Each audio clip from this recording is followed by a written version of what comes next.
ನಮಸ್ತೆ ಸರ್, ಹೇಗಿದ್ದೀರಿ sir? Yes sir, ಸಿನಿಮಾದ ಬಗ್ಗೆ ಒಂದಷ್ಟು ಮಾತಾಡ್ಸೋಣ ಅಂತಿದ್ದೆ. ಸರ್ ಹೇಗಿದ್ದೀರಿ ಸರ್?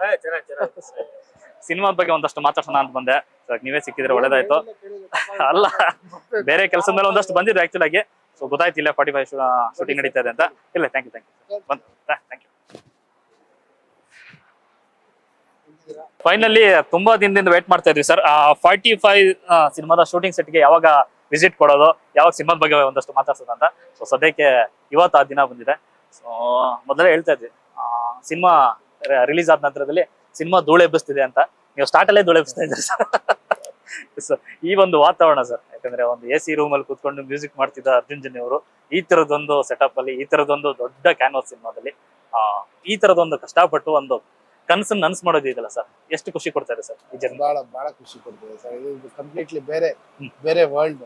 ಕಲಿಯಕ್ ತುಂಬಾ ವಿಚಾರಗಳು. ನಾವ್ ಇಷ್ಟ ದಿನ ಒಂದ್ 4 ಗೋಡೆಯಲ್ಲಿ ನೀವು ಹೇಳ್ದಂಗೆ ಅಲ್ಲೇ ಇರ್ತಾ ಇದ್ವಿ. ಹೊರಗಡೆ ಬಂದ್ರೆ ಗೊತ್ತಾಗ್ತದೆ ಈ ಪ್ರಪಂಚ ಬಹಳ ದೊಡ್ಡದಿದೆ, ಎಷ್ಟು ಜನ ಇದ್ರ ಕಡೆ ಕೆಲಸ ಮಾಡ್ತಾರೆ. ಆಮೇಲೆ ಒಂದ್ ಸಿನಿಮಾ ಹಿಂದೆ ಎಷ್ಟು ಜನರ ಶ್ರಮ ಇದೆ. ಅದಷ್ಟು ಒಂದ್ ಸೀನ್ ಎಲ್ಲ ತೆಗೆದು ಅಷ್ಟು ಈಸಿ ಇಲ್ಲ. ಅದರಿಂದ ಪ್ರೊಡ್ಯೂಸರ್ ಅವ್ರಿಗೆ ಎಷ್ಟು ಪ್ಯಾಷನ್ ಇರುತ್ತೆ.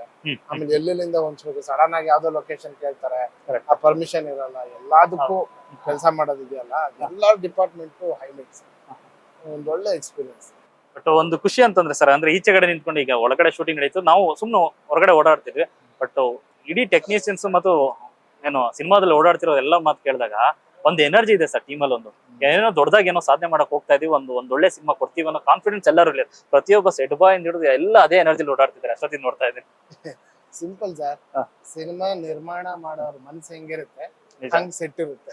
ಇಲ್ಲಿ ಇದಾರಲ್ಲ ಎಲ್ಲರಿಗೂ ಗೊತ್ತು, ಅವ್ರ ಮನ್ಸು ಹಾಲಿನ ತರ, ಯಾರಿಗೇನು ತೊಂದರೆ ಕೊಡೋದಿಲ್ಲ, ಎಲ್ಲರಿಗೂ ಒಳ್ಳೇದನ್ನೇ ಬಯಸ್ತಾರೆ. ಅದಕ್ಕೆ ನೀವು ಆಚೆ ಬರ್ಬೇಕು, ಅಲ್ಲಿಂದ ನೋಡಿದ್ರೆ ಎಲ್ಲರೂ ಈ ಸೆಟ್ಟಲ್ ಖುಷಿಯಾಗಿರ್ತಾರೆ. ಎಲ್ಲರೂ ಹೊಟ್ಟೆನೂ ತುಂಬಿರುತ್ತೆ. ಮತ್ತೆ ಏನ್ ಹೇಳ್ತಾರೆ ಹೇಳಿ, ಆ ಸೆಲ್ಫ್ ರೆಸ್ಪೆಕ್ಟ್ ಏನ್ ಸಿಗ್ಬೇಕು ಎಲ್ಲರಿಗೆ, ಅದೆಲ್ಲರಿಗೂ ಸಲ್ಲಿರು. ಕಾರಣ ಇವರೇ ಸರ್. ಸಿನಿಮಾ ಮೇಲಿನ ಪ್ಯಾಷನ್ ಸರ್ ಇಲ್ಲಿ ತನಕ ಕರ್ಕೊ ಬಂದಿದೆ. ಯಾಕಂದ್ರೆ ಸ್ಟಾರ್ಟಿಂಗ್ ಆರಂಭದ ಒಂದಷ್ಟು ಸಿನಿಮಾಗಳು ನೋಡಿದ್ವಿ, ತುಂಬಾ ದೊಡ್ಡ ಕನ್ಸು ಹೊತ್ಕೊ ಬಂದಿದ್ರಿ. ಒಂದಷ್ಟು ಸಿನಿಮಾಗಳು ಅನ್ಕೊಂಡಾಗ ಆಗ್ಲಿಲ್ಲ ಅಂತ ಅನಂತದ ಗೆಲುವು ಮೇಲೆ ಗೆಲುವು ಕೊಟ್ಕೊ ಬಂದಿದ್ರಿ. ಈಗ ತುಂಬಾ ದೊಡ್ಡ ಗೆಲುವಿಗೆ ಎದುರಾಗಿರುವಂತ ಒಂದು ಸಿನಿಮಾ, ದೊಡ್ಡ ಸಿನಿಮಾ 45. ಎಷ್ಟು ಖುಷಿ ಇದೆ ಸರ್ ಸಿನಿಮಾ? 100% ಖುಷಿ ಇದೆ.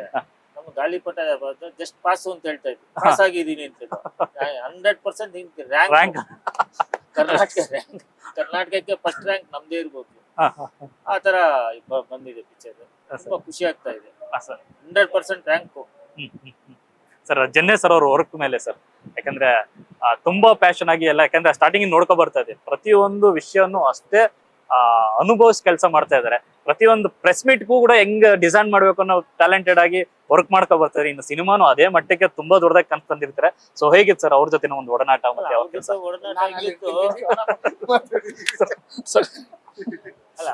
ಒಡನಾಟ ಹೆಂಗಿತ್ತು ಅಂತ ಹೇಳಿದ್ರೆ, ಇವಾಗ ಹೆಂಗಿಂತಂದ್ರೆ, ಇವಾಗ ಅವ್ರಿಗೂ ಒಂದು ಪ್ಯಾಷನ್ ಇದೆ. ಅವ್ರಿಗೂ ಒಂದು ಪ್ಯಾಷನ್ ಇದೆ, ನನ್ಗೂ ಒಂದು ಪ್ಯಾಷನ್. ನಾನು ಒಂದು ಯಾವ್ದೋ ಒಂದು ಸಾಧನೆ ಮಾಡ್ಬೇಕು, ಒಳ್ಳೆ ಪಿಕ್ಚರ್ ತೆಗಿಬೇಕು ಅಂತ ಆ ಪ್ಯಾಷನ್. ಅವರು ನನಗೆ ಆ ಸಬ್ಜೆಕ್ಟ್ ಹೇಳಿದಾಗ ಅವರಲ್ಲಿರೋ ಇದು ನಮ್ಗೆ ತುಂಬಾ ಇಷ್ಟ ಆಯ್ತು. ಅವ್ರು ತುಂಬಾ ಕಷ್ಟಪಟ್ಟು ಮಾಡ್ತಾ ಇದ್ದಾರೆ ಅಂತ. ಅವ್ರಿಗೆ ಆ ಪ್ಯಾಷನ್ ಅಂದ್ರೆ ನನಗನ್ನ ಹೆಚ್ಚು ಕಮ್ಮಿ ಅವ್ರಿಗೆ 100% ಜಾಸ್ತಿ ಇದೆ ಪಿಕ್ಚರ್ ಮೇಲೆ. ತುಂಬಾ ಚೆನ್ನಾಗಿ ಬರ್ತಾ ಇದೆ, ಎಲ್ಲ ಪ್ಯಾಷನ್ ಅಲ್ಲಿ ಮಾಡ್ತಾ ಇದೀವಿ. ಸರ್, ಪ್ರತಿಯೊಂದು ಮೆಟ್ಟಲ್ನು ಕೂಡ ಅಷ್ಟೇ ಜಾಗೃತರಾಗಿ ಹತ್ಕೊ ಬರ್ತಾ ಇದ್ರೆ. ಒಂದು ಸಿನಿಮಾ ಅಂದ್ರೆ ಏನು ಗೊತ್ತಿಲ್ಲದ ಒಂದು ಇಂಡಸ್ಟ್ರಿಗೆ ಬಂದು ಬಟ್ ಸಾಧನೆ ಮಾಡಿ ತೋರಿಸಿದ್ರಿ. ಸಿನಿಮಾ ಸೋಲು ಗೆಲುವು ಅದ್ ನೆಕ್ಸ್ಟ್, ಬಟ್ ನಿಮ್ ಪ್ರಯೋಗ ಇದೆಲ್ಲ ಎಲ್ಲರೂ ಮಾತಾಡೋ ತರ ಆಯ್ತು. ಈಗ ಗಾಳಿಪಟ ಸೂಪರ್ ಡೂಪರ್ ನೀವ್ ಹೇಳ್ದಂಗೆ ಪಾಸ್ ಆಗಿದೆ, ಅದ್ಭುತವಾಗಿ ಪಾಸ್ ಆಗಿದೆ. ಸೊ ಈ ತರ 45 ಸಿನಿಮಾ ಅಂತಂದ್ರೆ, ಅಂದ್ರೆ ತ್ರಿಮೂರ್ತಿಗಳು ಆಕ್ಚುಲ್ ಆಗಿ, ಶಿವಣ್ಣ ಆಗ್ಲಿ, ಉಪ್ಪಿ ಸರ್ ಆಗ್ಲಿ, ರಾಜ್ಬಿ ಶೆಟ್ಟರ್ ಆಗ್ಲಿ, 3 ಜನ ಇಟ್ಕೊಂಡು ಸಿನಿಮಾ ಮಾಡ್ತೀನಿ ಅಂದ್ರೆ ಬೇರೆ ತರದ ಆಲೋಚನೆ ಇರ್ಬೇಕು. ಸೊ ಈ ಕತೆ ನೀವು ಬಂದಾಗ ಒಪ್ಕೊಳ್ಳೋ ಕಾರಣ ಏನಾಗಿತ್ತು? ಕಾರಣ ಯಾಕಂದ್ರೆ ಈ ಕತೆ ಇದೆಲ್ಲ ಕತೆ ನಂಗೆ ಸುಮಾರು ಜನ ಬಂದು ಕತೆ ಹೇಳ್ತಾ ಇದ್ರು. ಈ ಕತೆ ಡಿಫ್ರೆಂಟ್ ಆಗಿತ್ತು. ಇದುವರೆಗೂ ಆ ಕತೆ ನಾನು ಕೇಳಿರ್ಲಿಲ್ಲ. ತುಂಬಾ ಡಿಫ್ರೆಂಟ್ ಆಗಿದೆ ಕತೆ ಇದು. ನನ್ಗೆ ತುಂಬಾ ಒಂಥರ ಖುಷಿ ಆಯ್ತು. ಏನ್ ಈ ತರ ಕತೆ ಮಾಡ್ಕೊಂಡಿದಾರಲ್ಲ ಹಿಂಗೆ ಅಂತ ಹೇಳ್ಬಿಟ್ಟು ಒಂದಿನ ಯೋಚನೆ ಮಾಡಿದೆ. ನೋಡೋಣ ಇದೇನ್ ಮಾಡೋಣ ಅಂತ ಹೇಳ್ಬಿಟ್ಟು ನನ್ಗೆ ಇಲ್ಲ ಇದು ಮಾಡೋಣ, ಇದು ಒಂಥರ ಈ ಸಬ್ಜೆಕ್ಟ್ ಡಿಫ್ರೆಂಟ್ ಆಗಿದೆ, ಇದು ಯೂನಿವರ್ಸಲ್ ಸಬ್ಜೆಕ್ಟ್, ಇದು ಮಾಡಿದ್ರೆ 100% ನಮ್ ಜನ ಒಪ್ಕೋತಾರೆ ಅಂತ ಒಂದು ಕಾನ್ಫಿಡೆಂಟ್ ಬಂತು. ಕಾನ್ಫಿಡೆಂಟ್ ಬಂದ್ಮೇಲೆ ಈ ಪಿಕ್ಚರ್ಗೆ ಸರ್ ಮಾಡಿ ಸರ್ ಅಂತ